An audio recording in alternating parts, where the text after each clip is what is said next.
Emirates വിമാനം തകർന്നതിന്റേതായി സമൂഹ മാധ്യമങ്ങളിൽ പ്രചരിക്കുന്ന വീഡിയോയിൽ പ്രതികരിച്ച വിമാന കമ്പനി. എമിറേറ്റ്സ് A380 വിമാനം തകർന്നതായുള്ള ദൃശ്യമാണ് പ്രചരിക്കുന്നത്. ഇത് കെട്ടിച്ചമച്ചതാണെന്നും സത്യമല്ലെന്നുമാണ് കമ്പനി പ്രതികരിച്ചത്. തെറ്റായ വിവരം പ്രചരിക്കുന്നത് തടയാൻ വീഡിയോ നീക്കം ചെയ്യാൻ വിവിധ സമൂഹ മാധ്യമ പ്ലാറ്റ്ഫോമുകളുമായി ബന്ധപ്പെട്ടിട്ടുണ്ട്. വീഡിയോ സാങ്കേതികവിദ്യ ഉപയോഗിച്ച് നിർമ്മിച്ചതാണെന്നും വ്യക്തമാക്കാനും സമൂഹ മാധ്യമ പ്ലാറ്റ്ഫോമുകളോട് ആവശ്യപ്പെട്ടിട്ടുണ്ടെന്ന് വിമാന കമ്പനി അറിയിച്ചു. യിലെ 2 വിമാനത്താവളങ്ങളിൽ നിന്ന് പ്രവർത്തിക്കാനുള്ള കരാറിൽ ഒപ്പുവെച്ചു എയർ കേരള. ദുബായിലെ ബിസിനസ്സുകാരുടെ നേതൃത്വത്തിൽ രൂപീകരിച്ച സെറ്റ് ഫ്ലൈ ഏവിയേഷൻ കമ്പനിയാണ് എയർ കേരള വിമാന സർവീസ് ആരംഭിക്കുന്നത്. കേരളത്തിലെ കണ്ണൂരിലെയും കർണാടകയിലെയും മൈസൂരിലെയും വിമാനത്താവളങ്ങളുമായാണ് എയർ കേരള കരാർ. ഈ വർഷം ജൂണോടെ ആഭ്യന്തര സർവീസുകൾ ആരംഭിക്കുന്നതിനുള്ള തയ്യാറെടുപ്പിലാണ് കമ്പനി. കെയ്റോയിൽ നടന്ന അറബ് ട്രാക്ക് ചാമ്പ്യൻഷിപ്പിൽ സ്വർണ്ണ മെഡൽ നേടി UAE ടീമിലെ GDRFA ജീവനക്കാരെ മേധാവി lieutenant general Mohammed Ahmed Al Marri ആദരിച്ചു.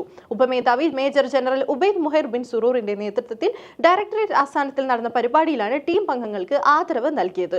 ചടങ്ങിൽ GDRFAയിലെ വിവിധ ഡിപ്പാർട്ട്മെന്റുകളുടെ അസിസ്റ്റന്റ് ഡയറക്ടർമാരും ജീവനക്കാരും സംബന്ധിച്ചു. UAEയിലെ വിദ്യാലയങ്ങൾ ശൈത്യകാല അവധിക്ക് ശേഷം നാളെ തുറക്കും. ഡിസംബർ 13 മുതലാണ് വിദ്യാലയങ്ങൾക്ക് ശൈത്യകാല അവധി ആരംഭിച്ചത്. ഇന്ത്യൻ ഇസ്ലാമിക് സെന്ററിന്റെ സാഹിത്യ അവാർഡ് 50,000 രൂപ കഥാകൃത്ത് ഷിഹാബുദ്ദീൻ പൊയ്ത്തുംകടവിന്.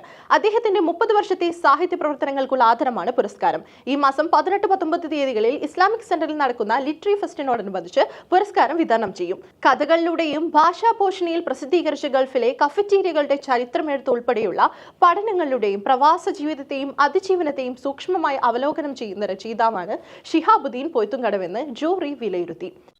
ബന്ധങ്ങളെ കൂട്ടിയിണക്കുന്ന ചങ്ങലക്കണ്ണികളാണ് കൂട്ടായ്മയെന്ന് ദുബായ് മുട്ടം മുസ്ലിം ജമാഅത്ത് കമ്മിറ്റിയുടെ പ്രവർത്തന സംഘം ഉദ്ഘാടനം ചെയ്തുകൊണ്ട് മുട്ടം മുസ്ലിം ജമാഅത്ത് പ്രസിഡന്റ് SAP മൊയ്നുദ്ദീൻ പറഞ്ഞു. പരസ്പരമുള്ള സംസാരവും ബന്ധങ്ങളും അത്യാവശ്യമാണെന്നും ഈ പരസ്പരം മനസ്സിലാക്കുവാനും അടുത്തറിയുവാനും പ്രയാസങ്ങളും പ്രശ്നങ്ങളും ബന്ധങ്ങളിലെ വിള്ളലുകളും ഇല്ലാതാക്കുവാനും അതോടൊപ്പം സ്വന്തം കുടുംബത്തിന്റെയും നാടിന്റെയും നന്മയ്ക്കു വേണ്ടി കൂടുതൽ പ്രവർത്തിക്കാൻ താല്പര്യവും ഉത്സാഹവും ഉണ്ടാകുമെന്ന് അദ്ദേഹം പറഞ്ഞു.